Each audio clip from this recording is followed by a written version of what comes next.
नमस्कार, मैं हूं अशोक सिंह और आप देख रहे हैं बॉडमास मेडिकल। एक बहुत इंपॉर्टेंट नोटिस एनएमसी ने रिलीज किया है।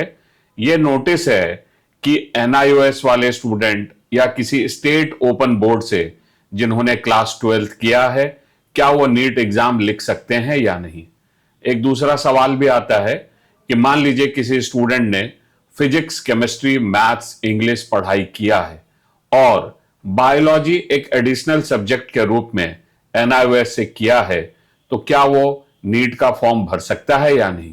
इसका जवाब एनएमसी ने एक नोटिस के थ्रू दिया है। वैसे जो ब्रोशर पब्लिश किया गया था उसमें भी इसके बारे में बताया गया था, लेकिन अब एनएमसी ने इसे और क्लियर कर दिया है। मैं इस नोटिस के बारे में तो आपको बताऊंगा ही, थोड़ा आपको इसके बैकग्राउंड के बारे में बताऊंगा कि ये चीजें कहां से आई। देखिए, एनएमसी ने एक ग्रेजुएट मेडिकल एजुकेशन रेगुलेशन जीएमईआर ये 2023 में एक ऑफिशियल गजट 2 जून को ये लाया था और उसमें इन्होंने इन सब बातों के बारे में डिटेल से बात किया था। 2023 में एक नया रेगुलेशन लाने की क्यों जरूरत हुई थी? क्योंकि जो पुराना रेगुलेशन था 1997 का, तब एनएमसी नहीं हुआ करता था, मेडिकल काउंसिल ऑफ इंडिया था। और मेडिकल काउंसिल ऑफ इंडिया में जो नीट एग्जाम का एक्ट था 42A, इसमें उन्होंने क्लियरली मेंशन किया था कि सिर्फ और सिर्फ जो रेगुलर स्कूल से पढ़ने वाले स्टूडेंट हैं, सिर्फ वही मेडिकल एंट्रेंस एग्जाम लिख सकते हैं, क्योंकि तभी नीट का भी एग्जाम नहीं था। 2017 के बाद जब से ये नीट का एग्जाम आया, फिर इस डिसीजन को चैलेंज किया गया कोर्ट में और 2018 में दिल्ली हाई कोर्ट ने एक फैसला दिया।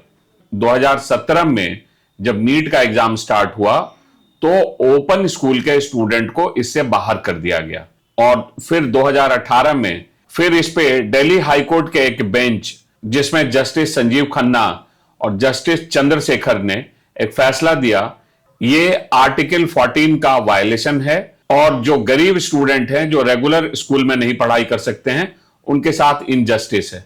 फिर एनएमसी ने इस डिसीजन को चैलेंज किया, लेकिन फिर सुप्रीम कोर्ट ने इस पर जजमेंट दिया कि सारे ही ओपन स्कूल जो सीबीएसई से एफिलिएटेड हैं या स्टेट बोर्ड से एफिलिएटेड हैं, उन सब के स्टूडेंट को नीट एग्जाम लिखने के लिए अलाउ करना चाहिए। तो अब हम लोग आते हैं कि जो एनएमसी का अभी नया नोटिस है जो इन्होंने कल निकाला है, इस नोटिस में इन्होंने क्या क्या सवाल और उसका क्या जवाब दिया है वो मैं आपको पढ़ देता हूं।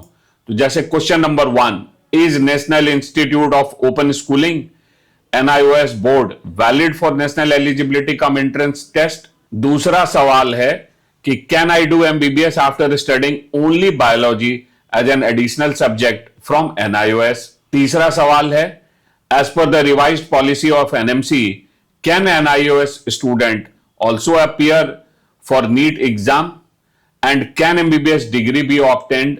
चौथा सवाल है, as per the new policy guideline 2023 will candidates who have passed 10+2 with English, chemistry, mathematics and English be eligible for NEET?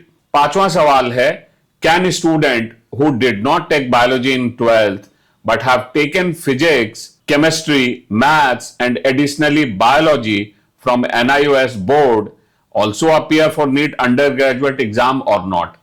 तो ये पांचों का आंसर ये है कि यस, जो मैंने आपको समझाया, इन्होंने आंसर लिखा है, reply from point number 1 to 5 is as under, as per GMER 23 regulation on studying through NIOS is allowed for appearing for NEET UG examination. The students are permitted to study an additional subject from NIOS with the condition that the study needs to be carried out from any authorized institution. तो इन्होंने साफ clear कर दिया है अब जो student NIOS से पढ़े हुए हैं उनको नीट लिखने में कोई प्रॉब्लम नहीं है। एक एडिशनल सब्जेक्ट भी बायोलॉजी अलग से पढ़ा है वो भी परमिटेड है अगर उन्होंने रिकॉग्नाइज्ड इंस्टीट्यूशन से पढ़ाई किया है तो। इसके बाद एक और सवाल है कि is the marksheet obtained from NIOS board valid for further studies and employment anywhere in India and abroad. इसका जवाब उन्होंने लिखा है कि as per section 2F of RTI act 2005 this is beyond the purview of RTI act 2005 since it's a query based. मतलब इस सवाल का जवाब सब्जेक्टिव है, इस सवाल का जवाब कोई ऑब्जेक्टिव नहीं है। तो जो एनआईओएस से पढ़ने के बाद आगे क्या होगा उसके बारे में इन्होंने कहा है वो सब्जेक्टिव है। लेकिन जहां तक नीट एग्जाम में अपीयर करने का सवाल है, तो अगर आपने एनआईओएस से पढ़ाई किया है या किसी स्टेट ओपन बोर्ड से पढ़ाई किया है तो आप डेफिनेटली नीट का एग्जाम लिख सकते हैं। अगर आपने बायोलॉजी एक एडिशनल सब्जेक्ट के रूप में पढ़ा है तो भी आप जरूर नीट का एग्जाम लिख सकते हैं। तो ये एक बड़ा अपडेट था एनएमसी की तरफ से। ऐसे ही सारे लेटेस्ट अपडेट्स के लिए चैनल को आप जरूर सब्सक्राइब कर लीजिए। वीडियो देखने के लिए आपका बहुत बहुत धन्यवाद। वीडियो देखने के लिए आपका बहुत बहुत धन्यवाद। Thank you.